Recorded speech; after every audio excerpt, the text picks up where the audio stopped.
Hey guys, Sean here, and welcome to the F1 Word Live and our Sunday debate. There is a thumbnail. Enjoy it for just a second, because for those that are wondering in the chat, that is what is currently happening in Daytona. That's supposed to be a top 10. That's gone really, really well as ever. There we go. There is your top 10 in Daytona at the moment. I will keep flicking back to that through the stream if we can. If I remember to do it, if I forget, do pop it in the chat and remind me how we all doing in the chat. It looks like you are all up and ready to go for this one. I'll get all the normal housework stuff out of the way first. Links in the description to Twitter, Facebook, and Discord. Make sure you follow me on there. Also, if you are watching and you have not subscribed, smash that sub button. We are getting very, very close to 10k. It could happen tonight, which is terrifying, but awesome. So there you go. Also, if you want to support the stream, you can do so through Streamlabs with Super Chat and all of that. And also go check out my Patreon page if you'd like to support the channel. But that is it for all the housekeeping, if you like. I'll be joined by John T in just a second, but today we are going to be talking about how to fix F1 effectively. This comes from, I believe, if I've done this, from Ben Robinson, who a while ago asked if I had total control over all of Formula One and you can make any change you want, what would you do? And I thought about doing it in a video, but I couldn't keep that video under about half an hour. So I decided, rather than struggling through it on my own, that probably the right thing to do was to have a go with Jonty. Good evening, Jonty. How are you? I'm very well. Good evening, everyone. It's a wicked question, isn't it? We've been sort of talking about it throughout the week and doing our research, but it's a really good question. Yeah, I mean, what couldn't we do?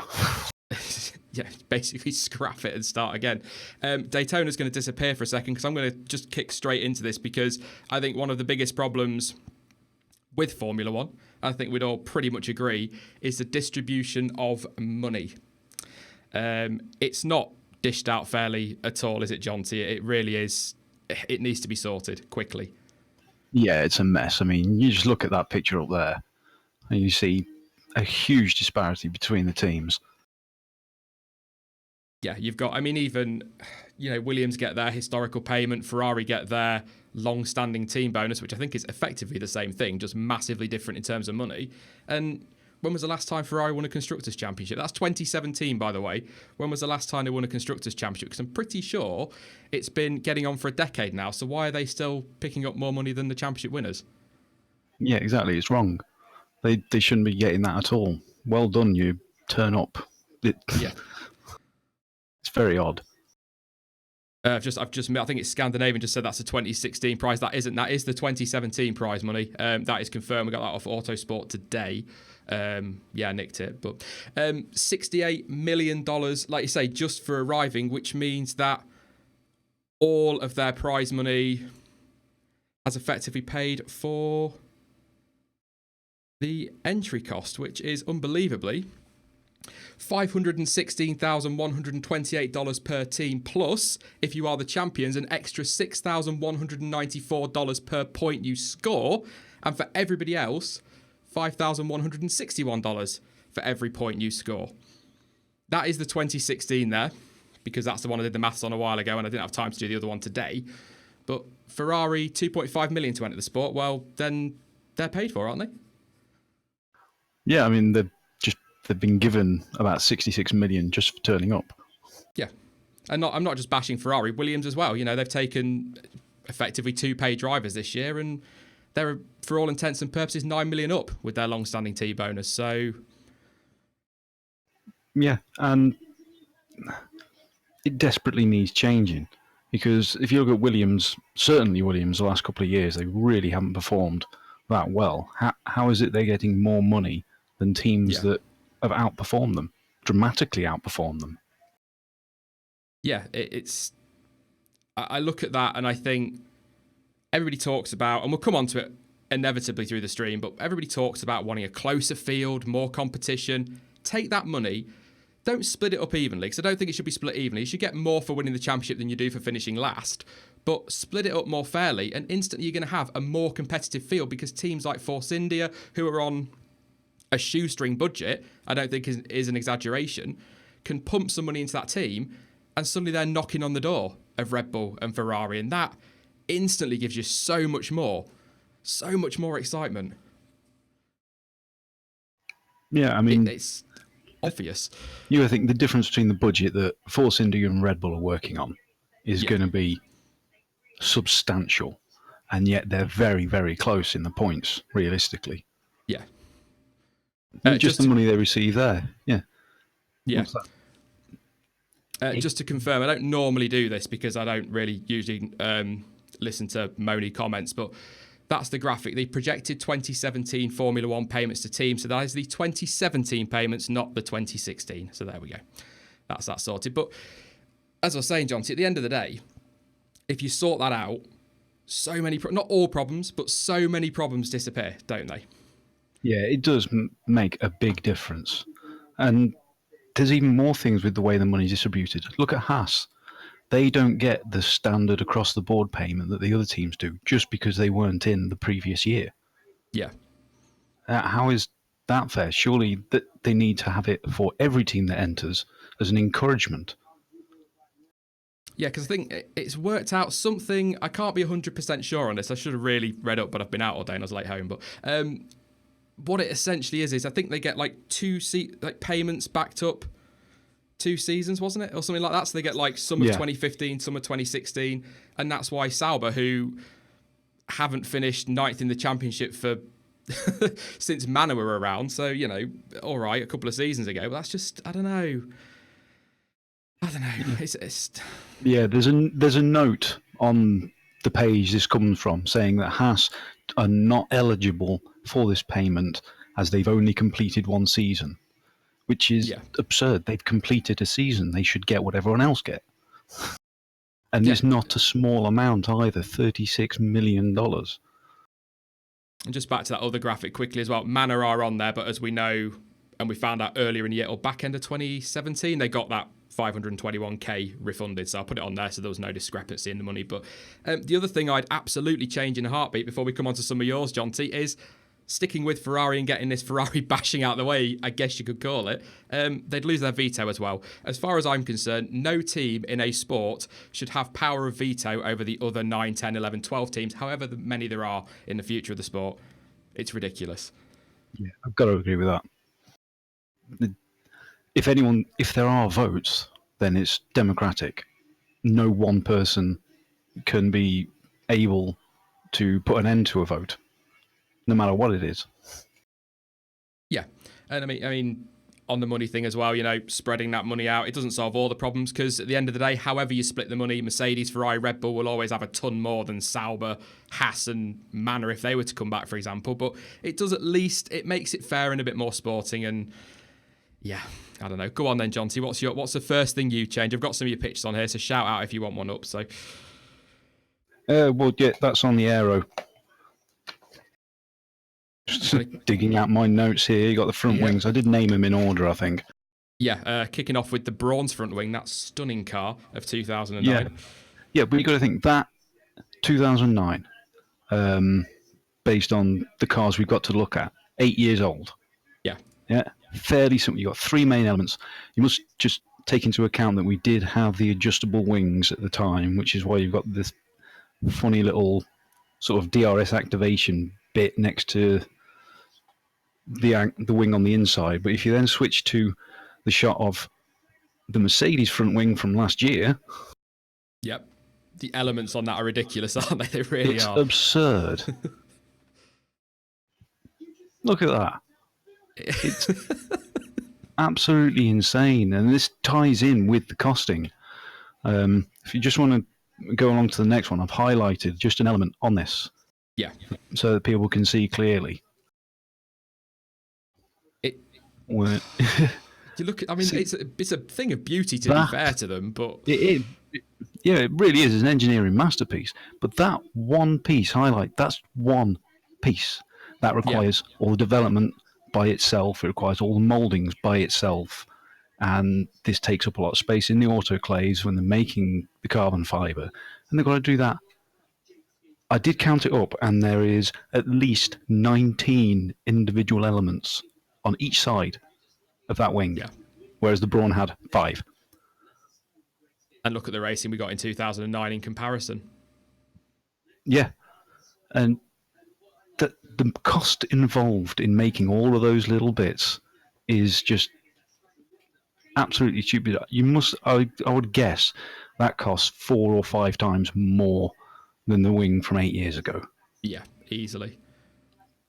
And this also ties in with the cars can't follow.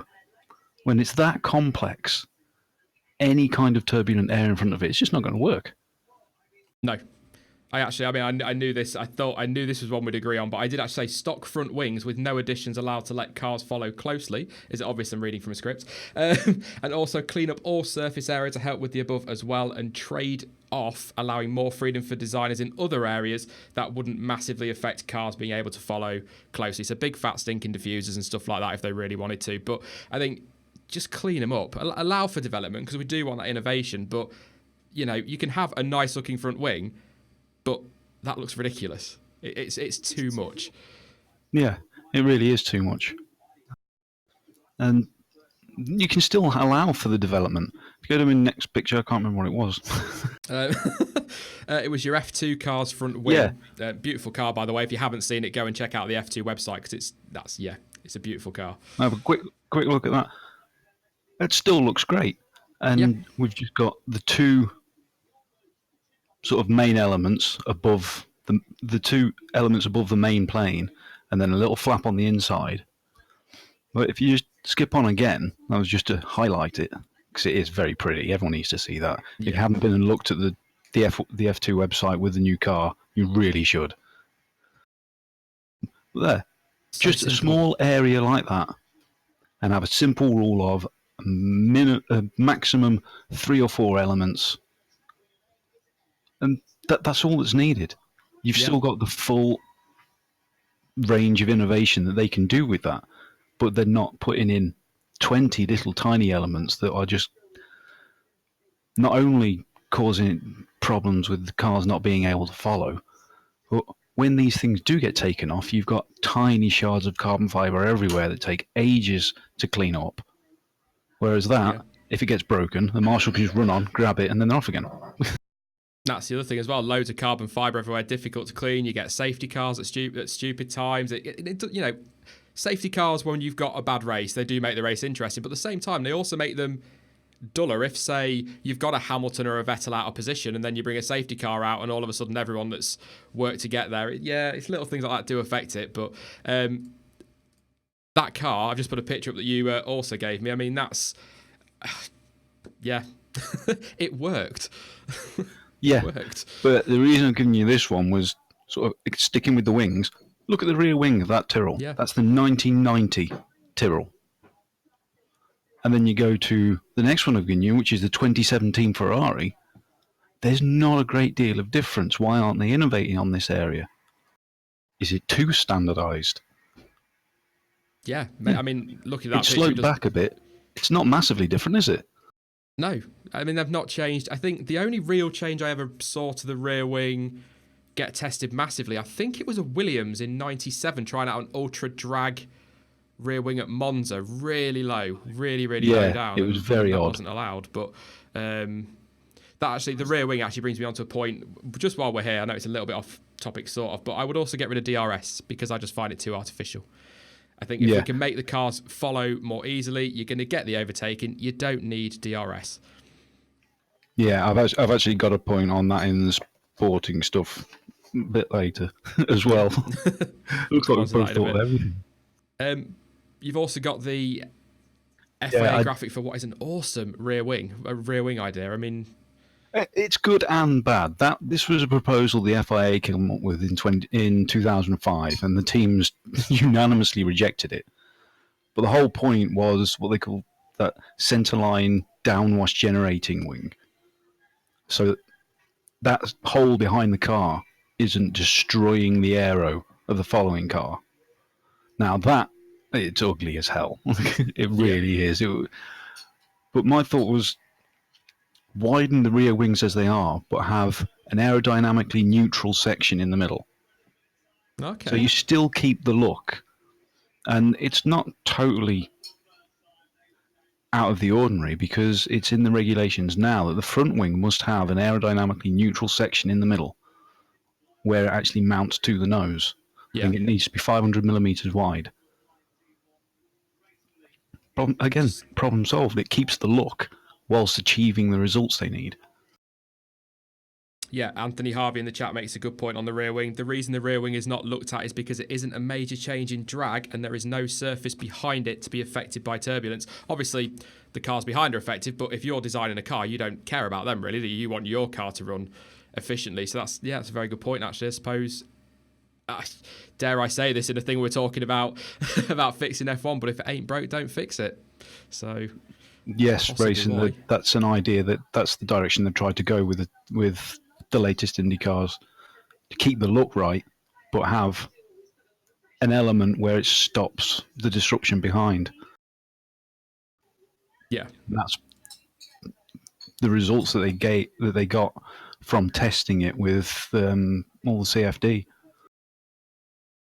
I really went over that graphic today when you sent it because I actually quite like that. It just shows it, doesn't it? Yeah, you got a very short space behind the car where the air is back there to be worked by the following car. I mean, that's one of the biggest problems. Not so much turbulent air, it's the pressure of the air that's been completely disrupted. So the wings on the following car have just got no physical air to do its work with. Yeah. It's about making sure these cars can follow more closely, because that and the money, and you've solved quite a lot of the complaints from fans. There is a big one that's arriving in 2018, which I'm sure we'll address shortly. The problem is, though, we don't, while still allowing innovation and trying to sort out surface aero, you're going to love this picture, John, too, because it's one of your favourites. We really don't want that kind of innovation back in Formula One, do we? We really don't. I mean, do we call that innovation? Or just sticking things on? Yeah, it does look very much like that'll do. It's a horrific thing. We've had loads through the years. I've got a few pictures in here just for us to reminisce over a little bit. But in terms of other changes, we may as well talk about it quickly. The halo. If you have complete control of F1, would you remove the halo and any kind of cockpit protection, John T? Right, certainly wouldn't remove any kind. And after all the debate we've done in previous weeks and all the details, I would probably leave it as it is now. But I would be pushing a lot more funding into that. Yes, that is the the shield. It's not the prettiest, but out of every single option, it's pretty, and it does look pretty awesome as well, to be fair, if we're being honest. Yeah. But what about all an LMP1 style closed cockpit? Or is that too far for F1? I think it is too far. Also because that, as we've seen before and drivers have commented, the LMP cockpit restricts the view a lot more than the Halo does. Yeah, I was watching a lot of On Board with Alonso and Lando Norris last night, and yeah, there's as much, if not a damn sight more restriction there than there is with the Halo. So yeah, I just think the shield, I mean, if you're going to stick cockpit protection on, I just think that looks the best option. I think there needs to be, and even if you had complete control of F1, you've still got to keep your drivers safe and happy. So, you know, we'll get that out very quickly. But yeah, all it needs to do is just work on incorporating a Halo-ish titanium rib around the top, and it's going to perform as effectively as the Halo. Yeah. HDan443, Halo Darkness, my old friend. There you go, just cause. Yeah. Yeah, I'll go for another one from my list. One that I would do pretty much instantly is bring back at least a V8 engine. But if I had total control, it would be a V10. That would be that. It'd be straight to that. These new power units, they're too expensive. Smaller teams are struggling. They don't make the right noise. They're not. I don't know. It's the old head again. It's, you know, reminiscing about the quote good old days. But a V8 engine, you know, minimum, I think, and you can limit them through the season. But I certainly wouldn't have 3 engines per season. You'd be looking again at maybe 10, half. You know, you've got to last a couple of races. Yeah, that seems fair. I'd go slightly different. I'd give them pretty much unrestricted on what type of engine they can do, as long as they have, you know, a horsepower limit of 1,000, for example. Get there however you like. and and the teams have to weigh up the pros and cons of each type of engine. But what I would put in is a maximum cost for the engine. For designing it or for people to buy it? I'd say both. Yeah. I mean, moving on a little bit further on that one, I mean, I would push to get at least one independent engine supplier in, like a Cosworth, for example. If I could get two, I would, because it just opens up competition, and teams like Mercedes and Ferrari will have to bring prices down if they want what they effectively have now, which is, well, Mercedes don't, but Ferrari do, a B team. Yeah, that would make sense to me. It would make even more sense when teams are when there's a manufacturer who can just focus on their engine. They don't need to worry about anything else. Absolutely. Yeah, there's lots of things around the engines. Like another one which ties into the racing again is minimum fuel limit. Yeah. So all engines, no matter what type of engine they've got, it must be able to complete the race distance without fuel saving periods. It's a good idea, because that is a big moan of people, isn't it? Tyre and fuel saving, and yeah, I like that. I like that one, John. So yeah. Well, how often have we seen races destroyed because someone's saving fuel? Yeah, it's tyres as well, isn't it? I mean, well, yeah, that as well. But I think the 2018 tyres are going to sort that out for us. Yeah, I think that's another thing actually on tyres. When we're talking about tyre saving, engine saving, and fuel saving, I would get rid of this stupid number of tyres. There would be a hard tyre, a medium tyre, and a soft tyre, and that would be it. There'd be none of this ultra soft, super hard, mega flaccid, or whatever you want to call them. There'd be none of that. It would all just be 3 tyre compounds for every race weekend, and there you go. Obviously, they'd be different. They'd be softer or harder depending on the racetrack, but all the viewer would need to know is that there's the hard, the medium, and the soft. That's it. I mean, back in the day, here he goes again, but back in the day it was hard tyre, soft tyre. They were different compounds, but that was what they were. Yeah, it was a lot easier for the fans to understand as well, especially if they're new coming into it. Yeah, 100%. But, I mean, I have thought about this. If we are going to be stuck with multiple compounds and the way that Pirelli predetermine 3 compounds for each weekend, just simplify the actual rule. And you've got 3 compounds in the race, you've got to use 2. Yeah. That's it. Not this specific one or that specific one, just any of those 2. That's it. Yeah, I can't disagree with that. I think the other thing with tyres as well, I've seen a couple mention it in the chat, the tyre war would return for me. I would bring a second supplier in because it adds that little bit of extra variation for fans. Yeah, you get stupid moments like Indy 2005. It can happen. That was a one-off, but it was always great to know that this, back then again, but when you had Goodyears and Michelins, or Bridgestones and Michelins rather, you had some tracks that the Bridgestones were suited to. That's the word I was after. Suited to better than the Michelins and vice versa, and you got more exciting races and people outperforming the tyres or underperforming the tyres. I just enjoyed that. Was it Goodyear, Bridgestone, Michelin, wasn't it? Yeah. I loved that. Yeah. Well, if you go back even further, here we go again with the old days. Sort of 70s, early 80s, you had Goodyear, Pirelli, Bridgestone, Firestone, Avon, Cooper. Tons of different makes. Dunlop. At least 2 now, but 3 or more would be even better. That's it. It's about competition. It's not just a money thing. I mean, they could charge teams or the teams could pay them to have exclusive access to these tyres. I wouldn't allow that. But I mean, competition on any level is good. The more competition, the better. Sticking with fans, though, we touched on it just a moment ago.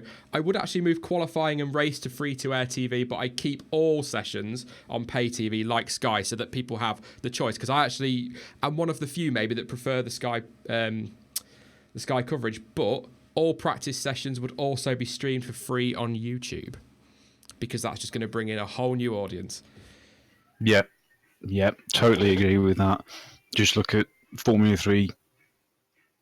Is it your F3? Everything's F3, yeah. Everything's streamed live on YouTube. Yeah. People are changing the way they watch telly now. People don't sit down. Again, we're going to go back to it like we did in the good old days on a Saturday night and watch TV for 6 hours. People don't do that anymore. They use catch-up TV, streaming online. So I just think that makes more sense. But also sticking with fans, I'd lower hosting fees for circuits, and therefore that's going to lower ticket prices. Take the sport back to the fans. Those that are, whether Liberty want to accept it or not, are paying towards this sport. Take it back to them, get them closer to the drivers, lower ticket prices. You're just gonna, your crowds are going to grow, your online audience is going to grow, your TV audience is going to grow. It's one of those things that if the people at the top of F1 were born with just a little bit of common sense, they'd solve a lot of these problems very, very quickly. I know there's contracts they have to get out of first, Concord agreements and that, but it just makes sense to me. I don't know. You got to think there's too many. There's too much of the boardroom involved. I think, because all this money that's come in from the Sky subscriptions, and I'm sure there's various other countries where it's become a pay service. Yeah. None of that money's gone into F1 specifically. It's gone into the FIA. It's gone into Liberty, or formerly Bernie, but it's not actually going into the sport or the tracks. So, what are the fans supposed to gain from that? Yeah. And, people will say, well, if we lower this price and we lower that price, is not the money coming into F1? The more people watching F1, the more likely a sponsor is to come in and want to be on a car, because the sport's more attractive. Sponsors don't pay to be on a car, sponsors pay to be seen. So at the end of the day, if more people are watching, sponsors are more likely to want to come in. The sport's a more attractive prospect. So, the money would balance out very, very nicely. And, I'm going to Silverstone this year. I went a couple of years ago. It costs an absolute fortune. And I know there are cheaper ones in Europe, but the way the sport's going, those cheaper ones in Europe won't stay cheap. No, they won't. A few years ago, some friends of mine here, they went over to Monaco, but to do it sort of not actually in the circuit. They went to the town, travelled there themselves, and there's lots of places around there where you can get views of the track without actually doing it. And even there, it still cost them about 600 quid each with the travel and being able to find somewhere to stay and what have you, because all around the area, all the prices went up for accommodation, food, drinks, everything went up at least 50%. Yeah, Silverstone for two of us, I think it was... with camping, obviously it's a full weekend. You're there Wednesday to Monday if you want to be. But with camping and things like that, you're looking at, for general admission, 600 quid. Not each. That's not quite. No, about 600-700 quid by the time you finish. And then you throw your travel in there. Then you've got your food for the weekend, and your burgers they're not quite 8 quid, but they feel like it when you're paying for them. But it's a lot of money, and you have got to have that money. And that's fine for me. I can just about afford to do that, and there are plenty out there that can. But if you're a young fan and you really want to go see these, even just for a Friday FP1 session, which is likely to be in the drizzling, horrible rain, to see cars go round if it's not raining, it's 75 quid. Yeah. For a Friday for free practice sessions. It's a lot of money. Yeah, that's insane amounts of money. I remember, it's a long time ago, and it wasn't F1. I went to the Birmingham Super Prix that they did, I think in 1987 or 8. Yeah. And I think at the time that was £5 entry, which then was quite a lot, considering what it was. But at that same time, that year, Silverstone tickets I think were £11. Yeah. It is the only circuit on the calendar, or one of the only circuits, that doesn't get any government funding whatsoever. And people will say, well, they shouldn't be funding it because it's a sport, But at the end of the day, think of the tourism that brings in. It's not just British fans at Silverstone. There are people, hundreds, if not thousands of people coming from all over the world to watch the sport. That's tourism. Then people might say, if those tickets are a bit cheaper because the government are funding a little bit towards the circuit, might turn around and say, do you know what, we'll make a week of this and we'll head down to London, or we'll go into wherever. And it's tourism. It puts money back into the country. It's not really that difficult to work out, is it? But then again, let's not get too political, because they really struggle with a lot of things as it is. So, yeah, simple things. Very simple things. Moving on, FP1 sessions for me would have to be run by a test, reserve, or development driver, a young driver. Yeah, specifically a young or development driver. Yeah. Reserve drivers are specifically reserve drivers. They're up to a point, qualified, fully fledged F1 drivers. Yeah. I think it's very much those who are currently in a lower formula. Or even go as far as to make sure that each F1 team has a link to F2. Yeah, I think, just trying to think. A lot of the teams do already. I'd probably push it as well to say more young driver tests during the season. We used to have quite a few of them, but I think they've died down a bit. I mean, I wouldn't necessarily bring back in-season testing, but if I did, it would be with young drivers and young drivers only because it's experience for them. Yeah, I think that's it on young drivers for me, really. But I think one of the biggest changes, there are more, but one of the biggest changes I would make is that there would be a team of stewards, 5 or 6 people that travel to all 21 Grand Prix. They make the decisions for every single race because that will breed consistency. And that is one thing we need so badly in the rules right now in Formula One. Yep, I've got that one written down. Almost word for word. Highlighted, underlined. Yeah, one steward team specifically made of former drivers. Yes. I'd say, a team of 5? That would probably be enough. Who go to every single race.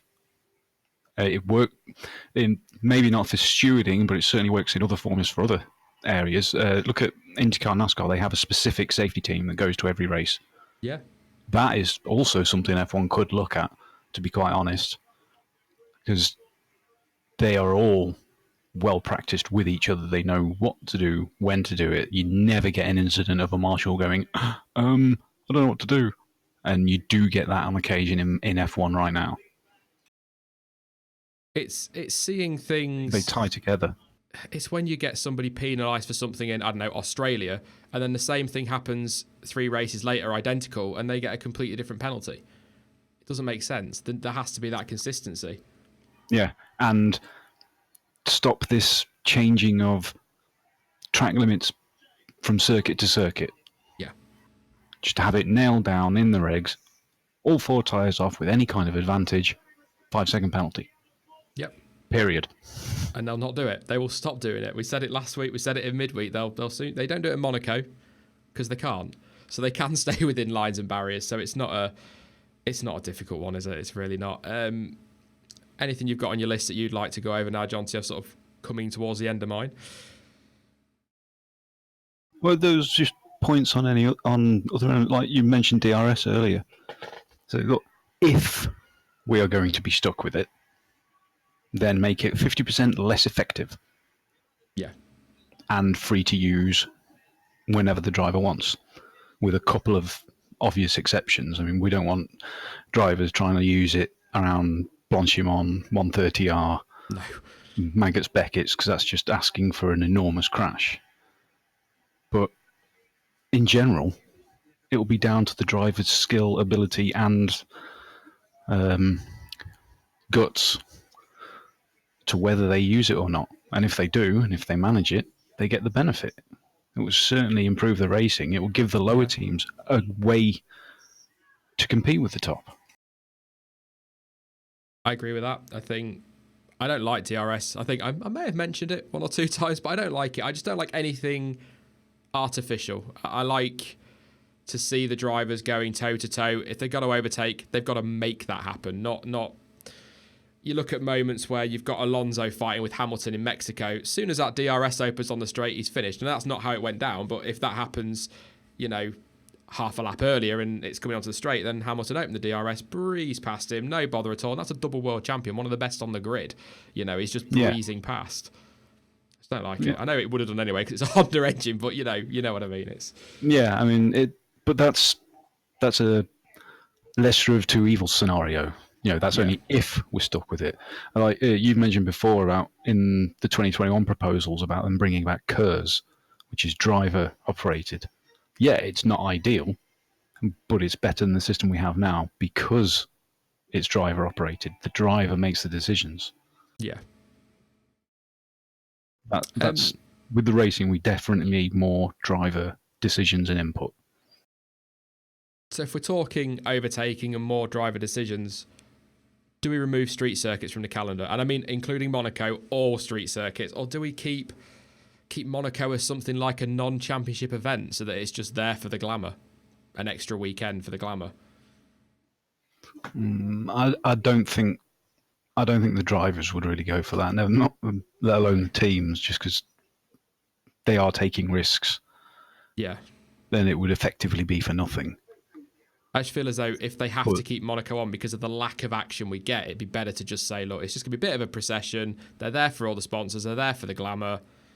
There you go. But I'd take the racing back to the circuits. Get it off the streets. You know, Formula One, it's not about road relevance. There are people that will agree. There are people that won't like that. But it's not about road relevance. It hasn't been for a long time. But I just think get it off the street circuits and get racing, give us that entertainment, get us back to tracks, not necessarily like Imola, like I keep saying, but there are tracks out there like Turkey and India, great tracks that are not being used for one reason or another, but get them back on those tracks. Take us to these classic tracks and get rid of these processions. Yeah, it's a tricky one because some street circuits do produce good races, but not all of them. And sometimes produce good ones and sometimes don't. It's very tricky. But Racing just made a point saying the cars are too big for the tracks now. They are. Which was proven quite nicely in 2017 was the fact that was it the Ferrari or the Red Bull had a substantially shorter wheelbase than the Mercedes, which gave them a hell of an advantage going around Monaco, and as proven by the result. Yeah. So, do we need to make the cars smaller for the street circuits? It's not just wider tyres, is it? It's a whole wider chassis now. So, but they look spectacular. You know, they look really beautiful in 2017 compared to how they have done the last few years. Yeah, you know, we want simpler aero, but we can do that and keep them looking good. But I mean, they're not built for street circuits now, are they? You know, street circuits were. If you look at Formula E, actually, probably quite a good example. It's in its infancy. It's still using street circuits. That's kind of how F1 kicked off, really, wasn't it? You know, yeah, you had your proper circuits, but they had quite a few street circuits as well, or narrow ones anyway. Yeah, there was a hell of a lot. And someone just mentioned, Anthony Harvey mentioned rural roads. Yeah, a lot of the tracks were that. Look at the original Spa. That was the circuit and then just off around the villages. Yeah, basically, wasn't it? If we're going to keep real roads as opposed to street roads, if you get my meaning. Yeah. You know, roads that actual road cars use, go more towards that. Get it out in the country. Perhaps even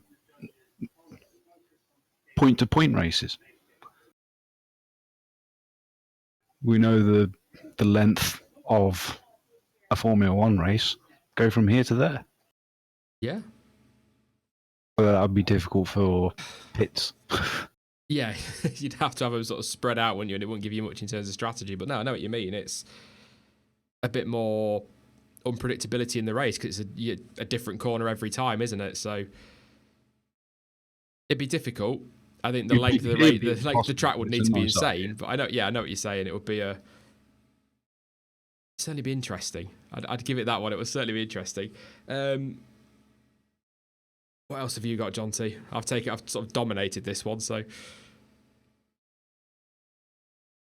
Well, the problem with all of these changes is how it can or could restrict the innovation. Which is, I've tried to look at that, sort of with the wings in particular, and the engines possibly. We've got to have the ability for them to innovate. Maybe not like that. What was that? The first ever T-wing? Yeah, very early design. That's a Tolman, I believe. Yeah, we put a wing in to stop the other wing from working. Yeah, pretty much. Yeah. Yes, Scandinavian, old Hockenheim. Yes, I would love to see that track back. There's someone else just said ground effect. Have that back in. The only problem with ground effect was that if they do lift, it reverses the effect. Yeah, they're gone, aren't they? Yeah, I mean, I know they're different cars, but just look at I can't remember his name, but the Le Mans crashes with the Mercedes. Webber had it, and then his teammate replicated it the day after. As soon as that ground effect stops working, it's just an aeroplane. But they were, but I know, people love the idea of going back to them. I don't know, but it's a safety thing, isn't it? It's not they'd never go back down that route. We'll get you involved in the chat. We are going to go to Q&A in a minute, which is when we open up to any question. But just very quickly before we do that, okay, I've got a question for you guys. If you could change one thing in the sport, I'm going to regret this. What would you change? Start pumping them in the chat now. This didn't work very well in midweek, did it? It all went a bit crazy and I couldn't keep up. But I think a few actually talking about going back to 1 hour quali. We said that last week, didn't we? We'd love to do that. 1 hour, set your fastest lap, all done. Yeah, I think it's equally viewable as it stands. Compared to the Q1, 2, and 3. That's quite good to watch. But there still needs there needs to be a bit more risk involved, I think. Yeah, I think as well, actually, sticking on the qualifying thing, I guess a little bit, I don't know, contradicting myself maybe, but stop changing things. Why did they have to trial that qualifying session a couple of years ago? What was wrong with the quali we had? Why did they have to trial it? Why do they do things like that? Just pick a format for something and go with it. Stop changing it every other bloody season. Yeah, I mean, this is the best we've had since the 1 hour qualifying, I think. The one shot was entertaining, but it, for the way it could mix the grids up, and it really could, as we saw a lot. But it's tricky because that frequently punished people for things that were out of their control. Just looking through the chat, a lot of people saying change the engines. A couple have said Pascal Wehrlein to come back. Blown diffuser. Yes, that was a hell of an innovation when you think about it. I don't think that'll ever be allowed back, but that was an Adrian Newey move, wasn't it? It was, yeah. Was it? Yeah, because it was like the first one was a Red Bull, wasn't it? Or was it? Yeah. Or the Lotus? I thought no, it was a Red Bull. Yeah. Oh, I was getting confused with the double diffuser then. That was the Brawn. Yeah. I mean, blown diffusers was a great innovation. It improved the speed of the cars without causing any excess safety risk. So what's the point in changing it? Everyone was capable of doing it. By the end, everyone was doing it. Rapide says rules for more aggressive driving and less managing your car. Could not have put that better myself. Yeah, well, that's the point I was trying to make with minimal fuel, with a minimum fuel amount. A grid alpaca for Stroll, says Niels. I think it was Niels, wasn't it, on the stream a few weeks ago that got us three, laughing our backsides off. More teams. I meant to mention that, we do need more teams. At least 12 there needs to be. Yeah, and another thought on that point was customer cars. Yeah. Chassis, engine, suspension, safety systems, fuel systems. So the purchasing team just has to work out their own aero, get their own drivers. Makes it far easier for new people to come in, and still keeps the difference. I know, and I don't know why. It used to happen. Let's not forget, I mean, Toro Rosso, the customer cars weren't allowed when they entered the sport, and the same with Super Aguri, but they were, for all intents and purposes, customer teams, weren't they? And it works. You look at some of the talent, Vettel, Verstappen, Daniel Ricciardo, some of the talent that's come through, it works. Get a customer team, put your young drivers in there, but it's more, I know, you look at Alpha Sauber, that's kind of sort of what they're going to be, but, remove all this having to sneak around with it. Just do it. Why hide it? Yeah, absolutely. A lot saying remove Monaco, actually, more than I think. But I will say something, actually, which has surprised me. And maybe you've missed a few. And I think it says a lot about how far we've come since, July? Not many saying they'd remove the halo as the first thing they'd do. There you go. You see? Yeah. Yeah, So we get over it, don't we? Maybe people are just accepted it. Yeah, it's one that you just have to, don't you? There's not really anything we can do about it. Yeah, I've not gone through anywhere near as many pictures as I wanted to because I wanted to show you, take you 6 seconds, Johnny, but I wanted to show you that just because that's the kind of innovation we want to see. Try it out, doesn't work, disappear, try something else. Try. It did work. It just got banned. Yeah, and that and the fan car. The BT46B. Yes. But again, it was good innovation. And it worked. It really worked. It worked far too well. And technically wasn't banned. Although it probably would have been. Yeah, it wouldn't have taken long, would it? It was one of those that, yes, it is an odd one. We're going to open up then, I think. John, we'll head over to our little interactive screen and open up ready for Q&A. So if you've got any questions, F1 related, they don't have to be about what we've been talking about, smash them into the chat. We will try and answer as many as we can. We are going to be shortening Q&A on a Sunday because we now stream midweek as well, because we were getting a little bit, not fed up because we're enjoying it, but we realised that in the end, 2.5 hours for a stream was getting a little bit ridiculous, wasn't it, John? So we have lives somewhere away from this, Not much, but, You might. So let's start off with Dave the Jeff. Oh, why am I going to read this? Who do you think is the best Formula One driver ever, John T?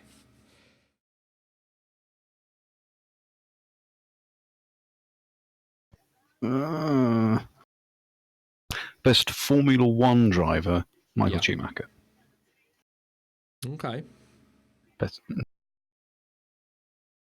Yeah, I have to. I will always stick with Fangio. I just think what he achieved, 5 titles, 7 years, 4 different constructors during one of the most dangerous times of the sport. I think he did. I'll always say Fangio. I don't know why. Well, for those reasons mainly, but yeah, obviously Schumacher, Senna, they've got to be up there. Hamilton will be up there one day. There's no doubt about that. Same with Seb Vettel. So, can you see a situation where maybe everyone's top 5s change once Max Verstappen comes to retirement, Hamilton's retired, Vettel retires, maybe others, Leclerc, if he ends up being as good as we expect him to be? Could end up with some of these big name drivers sort of disappear from the lists. Based on the statistics, then they'll have to. But based on their ability in a car, I don't think it'll change that much. No. Different eras. It is difficult to compare drivers from different eras as well, isn't it? Yeah, like I said before, my personal cut-off is around about 1990. So that's when we changed away from the cars having a gear stick. Nick asks, do you think there is any way to get back to close racing like we had in the 80s and 90s? I think just take the cars back to them, but a bit safer. Would work quite nicely. Yeah, although we have had it not far from that. Look at 2012.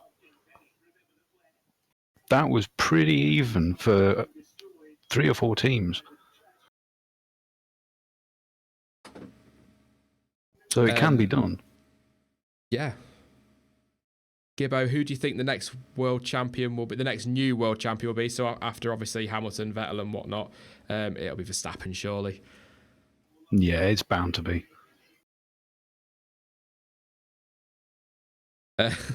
Zach Mullen, how likely is it that any of the things you talked about earlier will actually happen in F1, and F1 will become a sport that will actually attract new fans? Highly unlikely, because I think they'd have to develop some form of common sense. Although with Ross Brawn there, it's probably more likely than ever that they're going to listen to fans. So yeah, and the way Chase Carey's been pushing forward the social media, maybe things like this will get to their ears. Yeah, you know what to do, people.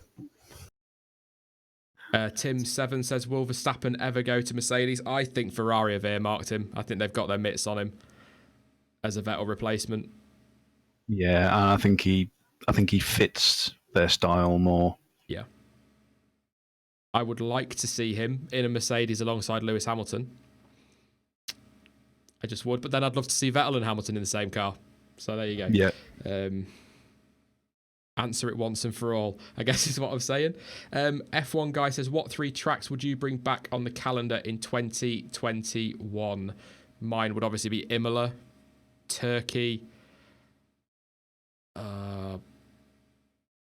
Zandvoort, Imola, Kyle Army. I'd go Zandvoort as well. Absolutely. Poochie Head, shout out to John T. Hey, Poochie. Soccer Legend 88, who is the best and worst current F1 driver on the grid? Do you want that one first, John T? I'd say the best is Alonso. The worst, 2018 will tell us who the worst is. Yeah. But as it stands, I have to say Ericsson. I would say fastest Hamilton, best all-round Alonso. Worst... Yeah, just it has to be based on 2017, but if they get that car right at Sauber, I think he might surprise a few of us as to how close he is to Leclerc. I think Leclerc will still beat him, but I think he'll be closer than we're expecting. He might just surprise us. Who knows? Who knows? Yeah. A few saying Ericsson and Stroll. I'm guessing that's towards the worst ones. If they're your best, then I think you misread the season. Favourite F1 season of all time? Mine is 2010, and that's from Big Nintendo Fan. Someone who's been on the channel actually as a sub for a very long time, so good to see you in chat again, mate. I love 97, but I don't know why. People go, why do you love 90? I don't know. It just sticks in my mind as a great season. Yeah, I really like 2000. That was a good year. There was some titanic battles, and we had a lot of future champions joining. 99 was an interesting year though as well, wasn't it? I think that made 2000 interesting because obviously Schumacher coming back for his first full season, if you like, since he broke his leg. I think 99 was interesting because we all thought after, or I certainly did, when Schumacher's accident at Silverstone happened, I thought, well, that's it, Häkkinen's won the title, and it still somehow went down to the finale with Eddie Irvine, which, does that mean he's a better driver than we all maybe thought he was, or did some of Häkkinen's retirements have something to say about that, I wonder? Yeah, just a bit. Mika Salo took his seat. Yeah, now I'm going back a bit. But yeah, I'd say 97. I don't know why. I just thought it was a good year. Controversy, overtaking, drama, Häkkinen's first win. Great finale. Yeah, I enjoyed it. I enjoyed 97. Yeah. Ooh. Oh, all right. Have you seen one? Just put one to bed. Go on. HDAN4438. Do you think Glock slowed down on purpose in Brazil 08? A lot of people did think that. I thought that for quite a while, and for some reason it took ages for the full on board of his lap to be released.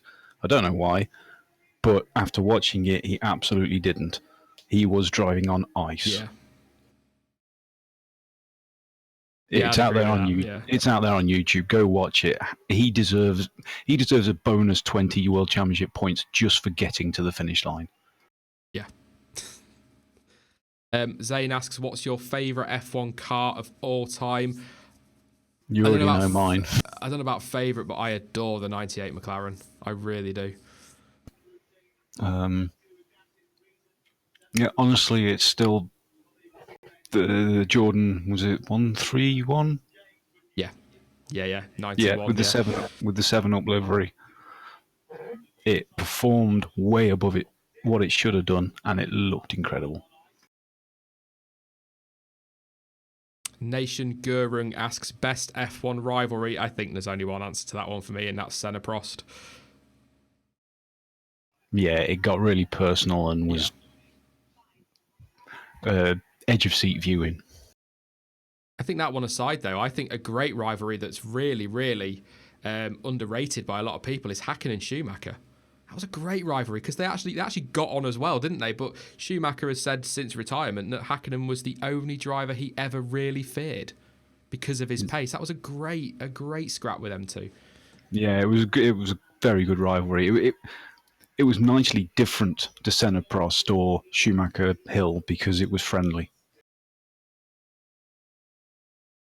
Yeah, exactly. And you knew it was they were just going at it, weren't they? Full pace. They just didn't. Yeah. You look at what, Belgium 2000. That's what that rivalry was all about. Right to the edge, taking that risk. It was brilliant, absolutely brilliant. Mansell Piquet, another good shout. Yeah.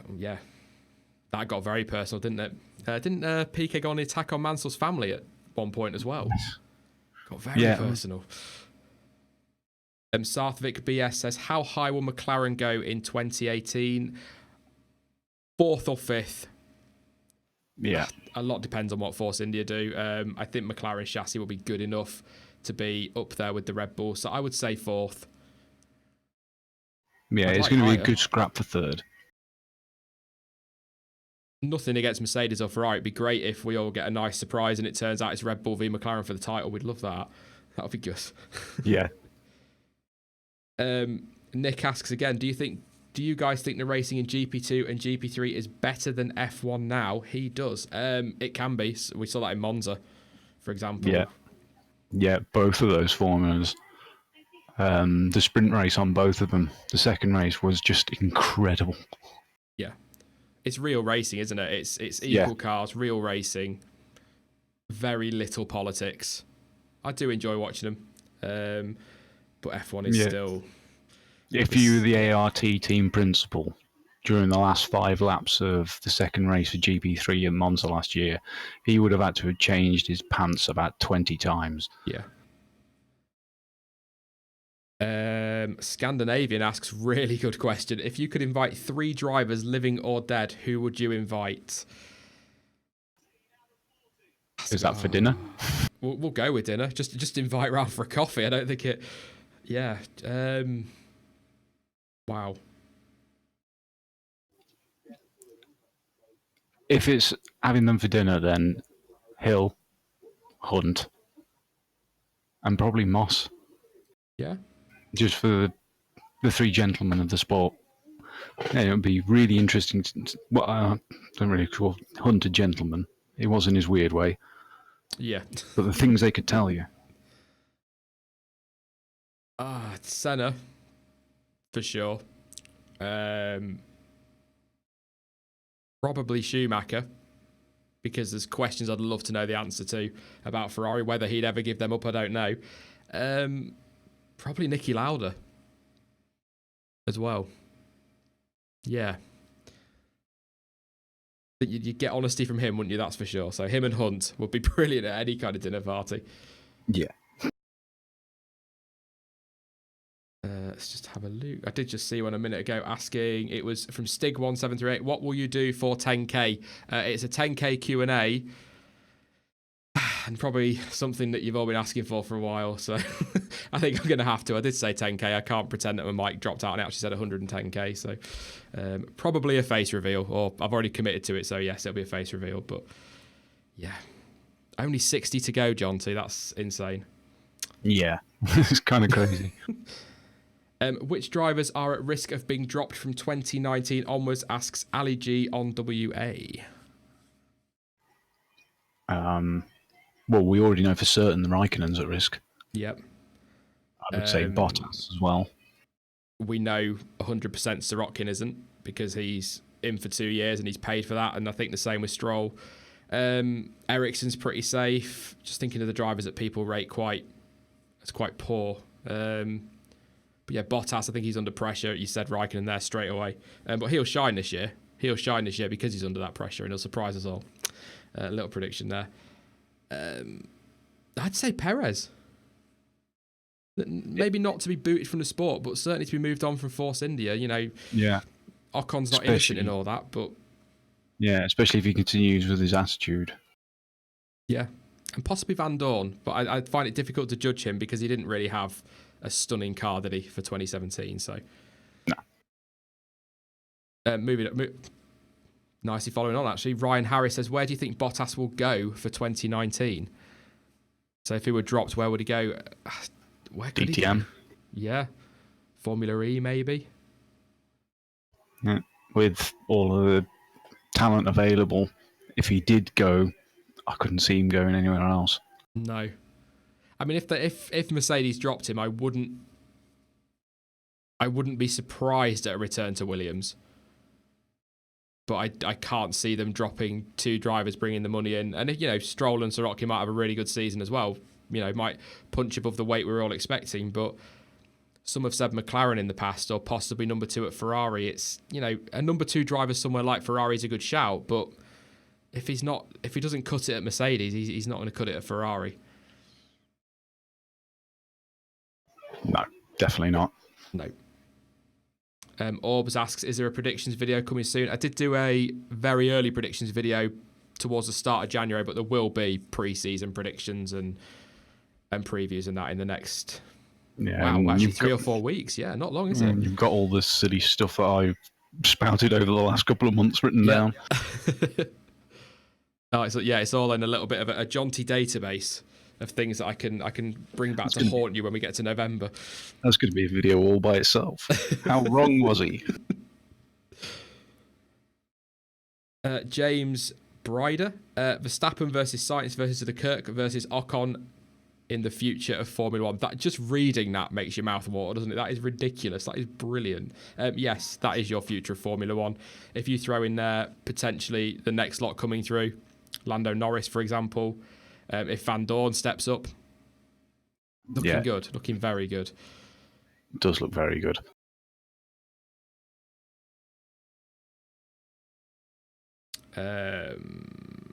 Scott, I'm going to ask it.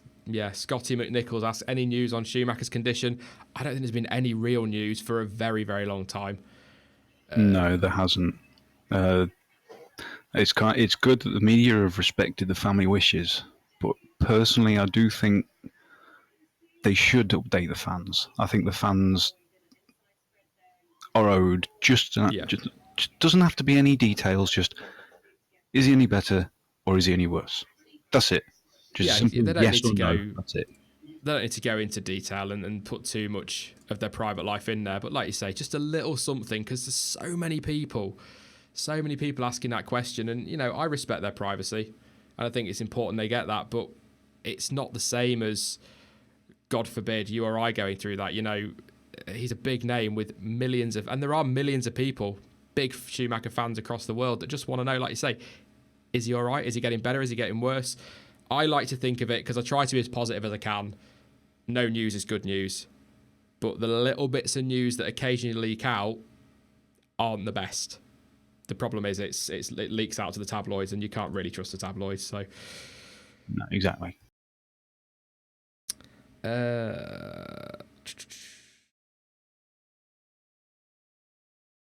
How well do you feel the new rookie drivers will do in 2018? And that's from You Want This. I do. You want hits, I think that's supposed to say. Oh, yeah, there you go. So Leclerc will be brilliant. Yeah, Leclerc will outperform this car quite dramatically. Sirotkin remains to be revealed. I think there are others who would have done better. Obviously, we've covered that before. But I think he's going to outperform Stroll. Yeah. Which makes a very interesting situation. I mean, I really, contrary to what people think about, any bias that I have against Stroll or Sirotkin, I really am rooting for them. I want them to prove us all completely wrong. But it's a really steep learning curve. And when you're in a car that isn't going to be particularly brilliant anyway, and you're already getting criticised left, right and centre, it's an even steeper learning curve. But then some drivers have had that and absolutely shone when they've come through. So, yeah, it could happen. You want hits, I forgive you for your name. You're fine.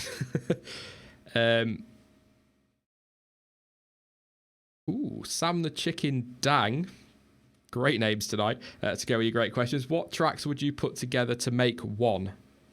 So what parts of tracks would you put together to make one racetrack? I think turn 7 through 9 or something like that at Turkey? That's got to go on any track for me. Oh, yeah.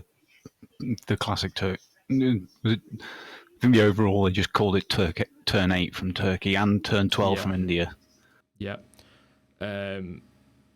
Someone's actually done this for a few games, and someone used Schumacher's on board to put together the best F1 bits. And it makes a very long track.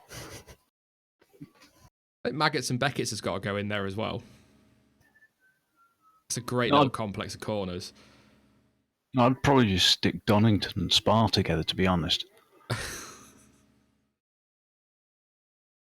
Down the Carina curve, straight up Eau Rouge. Yeah. I'd probably sling the corkscrew in there as well, just because I want to know. I just want to know what it'll look like with a modern day F1 car flying through there away from a computer game. I don't think it'll work, but it'll be great. It'll be great. No, I can help you with that one. It does actually work. The outright lap record of Laguna Seca is held by a Toyota. Is it? Yeah, they had a special event to send the Toyota around it, and then it obliterated every other time. I think it was Glock. Was he not going slowly? Wow. Red G asks, how many engine manufacturers will there be from 2021 onwards? We've got 4 at the moment, haven't we? I could see 1. I could see Cosworth and Aston Martin getting their heads together and building an engine. I don't think either will do one on their own. The money's, it's a bit expensive for both. I'm going to be optimistic and say there will be 6. I'm trying to say 6. I'm trying to think who that 6th would be. I mean, you maybe Porsche. Porsche.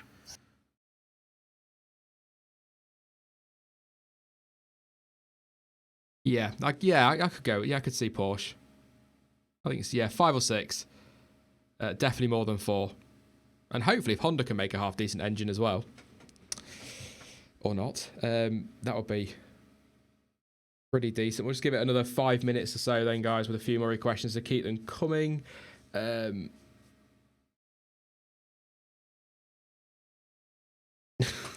Sorry, just a couple of them. Okay, Orange BKing or biking, I don't know. What do you think will happen to Kvyat's career now that he is a test driver for Ferrari? It can only help it.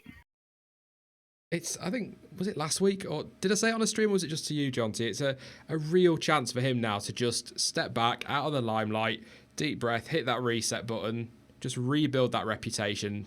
No pressure. Pressure at Ferrari, but not really any pressure. It'll be good for him. Really good for him. And maybe that's his best way back in, not necessarily with Ferrari, but, you know, Magnussen doesn't shine at Haas in 2018. There's a seat there. I don't see Giovinazzi getting it. No, it could be Haas, or maybe a couple of years down the line he'll play number 2 to Verstappen or Leclerc, depending on how the Ferrari direction goes. Yeah, maybe. Do you think Vettel fancies him as a teammate? It would be fun.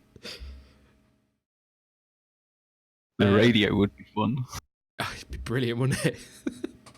I've been in one of them team briefings. Soccer Legend 88, do you play F1 2017? I do. Obviously not on the channel, but not very often because it's not a brilliant game.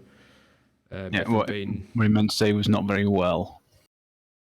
I mean, that's just rude. I mean, it's completely true and factually correct, but yeah, not not very well. Subi fan, leading on from that, best Formula 1 video game. For me, it is the Career Challenge, I think it was called, 99 through to 2002.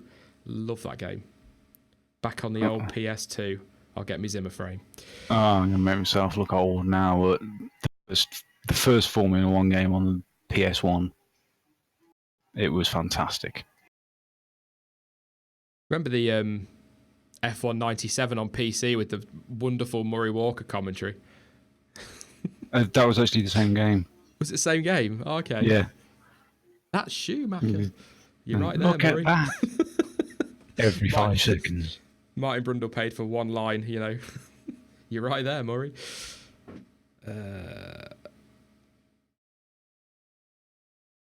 You saying Kvyat is done?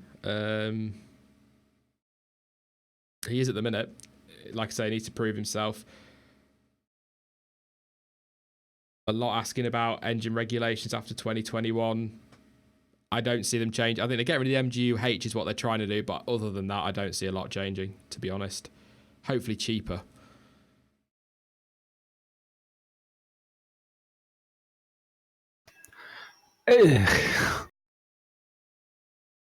It's another difficult one. It is, isn't it? I mean, they need to know by the end of 2018, really, don't they, as well? So Yeah. Chris Smith, how old are you? He then follows it up with, or how young? I am 31. There you go. I've admitted it. No, it may not sound like it. I'm only 37. I know a lot of people assumed I was about 70 or something. Yeah. And if you I want wasn't supposed to agree with that. And another wise old head, we've got Grandad Racing as well on Discord. You don't sound like an old man, Jonty. I would say you sound around 34. There you go. And of course, as we found out on last Sunday's stream, according to somebody, you are the best looking person around Formula One. So there you go. Yeah. Thanks, Orbs. 31 is very, very old. Thank you so much, Anthony Harvey. I really appreciate that. Jonty sounds younger than Sean. Everybody say bye to Jonty. This is his last appearance on the F1 word. Oh, that's a good one. I don't know if we've covered it in streams before, but when you started watching F1 and what made you keep watching it? I was just reading that one, yeah. Go on then, Jonty, seeing as you're younger than me. Yeah, my first memory was Nigel Mansell's tyre exploding in Australia, 1986. And just staring at the screen going, what's this? 92, South Africa for me.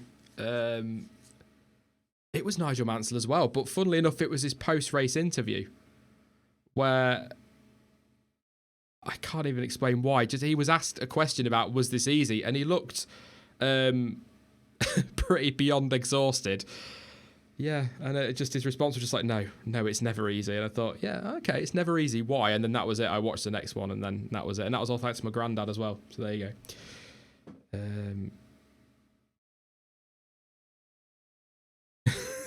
I've upset Racing now by calling him Grandad. He says he's only 40. What about refueling back then for Formula One in the future? We get it quite often, don't we? But it's I could put up with it. Yeah. I mean, some might say it's still again slightly artificial with the different strategies being played out, but I think it works because when you get down to sort of the last 10 to 15 laps, all the strategies have played out then. Yeah. And it's quite interesting seeing who ends up where. Racer says he'll take over from Jonty and add an American accent to the chaos. There you go. Replaced you already, Jonty. Dr. Hazard, what microphone do you use? I use the Rode Podcaster with a voice meter plug-in. That all sounds very technical. It really isn't. Stig 2017 is the first year I really got into F1. I'm surprised by how many, actually, given how negatively people talk about the season. A lot have said that in Discord. Yeah.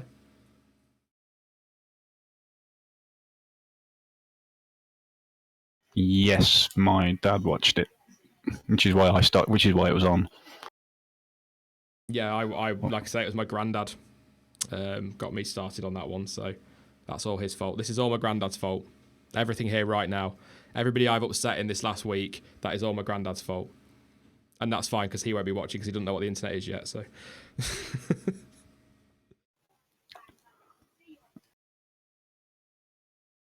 What race have you been to? Says you want hits. Just Silverstone for me, in terms of F1 anyway. I've been to some superbikes because I grew up pretty much on top of Cadwell Park, so saw a lot of the British superbikes there. But Formula 1 wise, just Silverstone. I haven't actually been to an F1 race, but I've seen several F1 cars at this tiny little sprint circuit near to where I grew up. But I haven't actually been to one. I've been to lots of the tracks as well, but never for Formula 1. Stig1738, do you think Sky is making more and more young people watch F1? I think it's actually going a little bit the other way. Although they have, I'm not going to go into trying to say it's not a sponsored stream, but they have actually released something today or earlier this week from Sky that actually makes it a little bit cheaper for people to watch. But Sky Sports isn't cheap, and I think unless young fans and their parents are going to buy that for them, it's unlikely, and that's a shame. It needs to be on free-to-air TV or streamed somewhere legally, because I know you can, but I think it's going the other way. Yeah, sadly, that does seem to be the case. F1 guy, Q&A with your granddad. Oh, what have I started? What was your favourite race ever then, John T? And that comes from Sarthvik BS.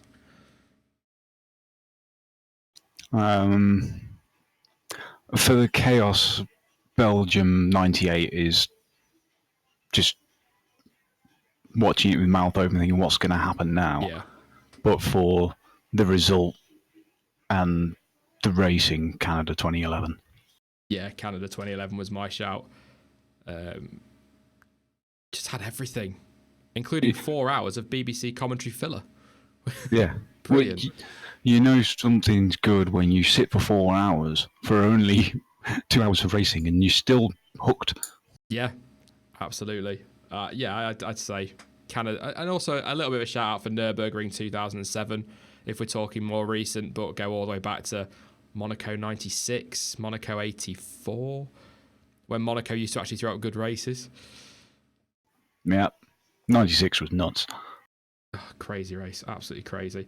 Okay, I'll take a couple more and then we'll head off, because I'm determined to make it a little bit shorter, because we are going to do a Wednesday Q&A as well. So, because that went down really well, actually, on Wednesday. So, let a few more come through. Button won in Canada 2011. Yes, he did. Chris Smith, he did. He was last at one point, and didn't he pit like 6 times or something like that? 6 times, including a penalty.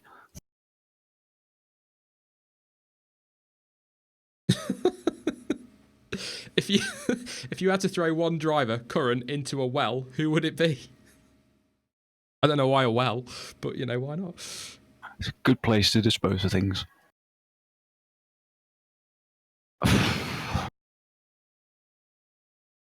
Chaz says my favourite race is Russia 2017, and Cooper VH says Chaz, get out. I agree. Get out. Anyone that thinks Russia 2017 is a good race, stuff off. Don't want you here. Is F1 on Channel 4 this year? Yes, it is, Orbs, but it won't be from the end of this season. 2019, it is behind the paywall in the UK. And if there's anybody from Italy watching, I don't know if there is, but unfortunately, I think you guys are stuck with it behind the paywall as well, pretty much now, apart from 4 races, I think. Not good. Not good. The F1 limit, can I message you directly? You can. If I don't reply straight away, it's because I forgot or I haven't had a notification, because I'm not, technology. I forget things. You can do, yeah. I try and get back to as many as I can. That doesn't mean everybody message me directly, by the way. Come on, we need one amazing question to finish on. We always get a really good one. Oh, there you go. Sarthvik BS. If Senna were here, what would be the first question you would ask? That's a good one. When John T makes that noise, you've got a good question. Yeah, it's the English book.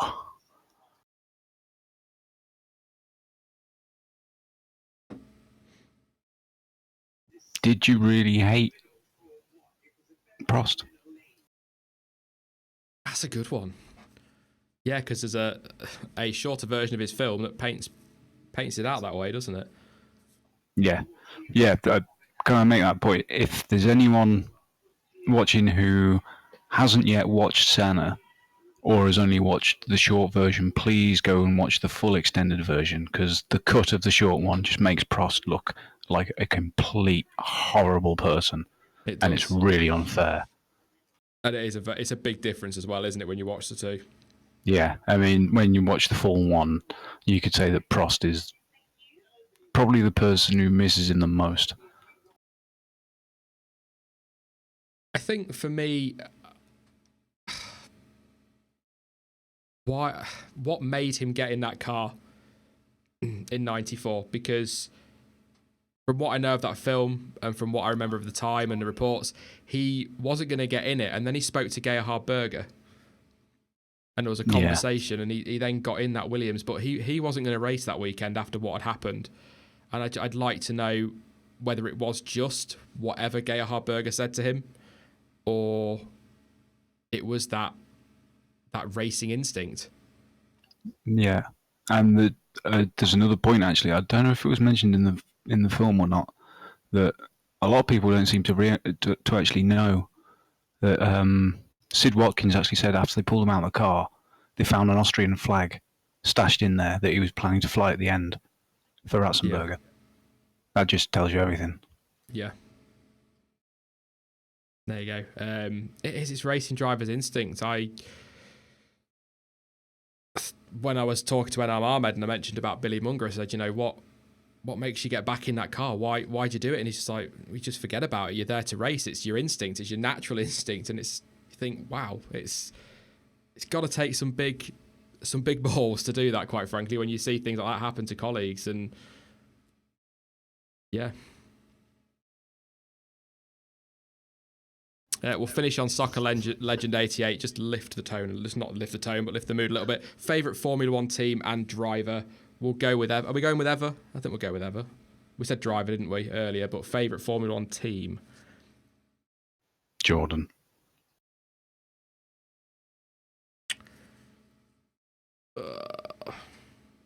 Part of me wants to say the original team, Lotus. But I'll always have a soft spot for Tyrrell as well. I'll always have a soft spot for Tyrrell. Yeah, proper innovators. And Williams as well, I will say. To be honest, any of the Garage Easters, to be honest, any of those teams, I think, like you say, proper innovators. It was all about what they could bring to the car. It wasn't all about engine. They upset the norm, didn't they, back then? Really upset Ferrari. Yeah. Well, you see, the reason I say Jordan and pretty much any of the underdogs, I like Force India at the moment. I always like those who do more than they should be capable of. And Tyrrell fell under that bracket a little bit as well. Yeah. Yeah. I'll go with that then. We'll go with that. If moderators, just before we disappear, could just... I'm not going to say spam a link because I said that last week and that went wrong. Just pop some links to Discord in the chat if you could, just for anyone that's missed it. If you want to carry on the debate, head on over there. I will drop into voice chat for what I'm going to call a quick half an hour, but I don't think I've ever dropped into voice chat for a quick half an hour. So I will try and drop into there for a quick half an hour, and we'll carry on chatting over there. But yeah, I think that's it for this one, John T. Thank you, as ever, for joining us. We are... Oh my God, 55 away from 10K. So close. I still can't believe that. 7 We'll be there by months. morning. The channels, it's just gone crazy this last couple of days. Yeah, are you joining me for Wednesday's Q&A again? Or do you want a day off? Nah, I hope to, but Racing's kind of put himself forward for joining in now. Well, yeah. We'll get Racing on the stream at some point, but I think we'll have to hover across the mute button a little bit. He might upset somebody, but thank you very much, John T, and I will talk to you in just a little bit. Thanks very much. See you later, guys. But yeah, as ever, thank you to John T for joining us. Thanks to you guys for coming along as well. It's been absolutely awesome. Like I say, 55 away from 10K, so we're going to be doing that very, very soon. Do come join us on Discord to carry on the debate, and don't forget to follow me on social media. Links for all of those in the description, for Patreon and for Spreadshirt, and for... I will update the merch, by the way, if you're interested in buying any. Also support the stream as well through Streamlabs, all of that kind of thing. All the links are down there. I will be back on Tuesday with another video. If you've got any questions for that, pop it in the chat. I think it's probably best to go with road to 10K questions now. So if you start your question in the chat with 10K or in the comments below anyway, I'll be able to sort of find them out a little bit easier as well and pop them in the... Have we still got the road to 10K tab? I think we have on Discord as well. Pop them in there because I have a feeling that's probably going to be the video for Tuesday. And we'll be back live on Wednesday, of course, with our interactive midweek stream, because last week was awesome. So we're going to try and do that again. But as ever, thank you for watching. I've been Sean. This has been the F1 Word. And until next time, goodbye.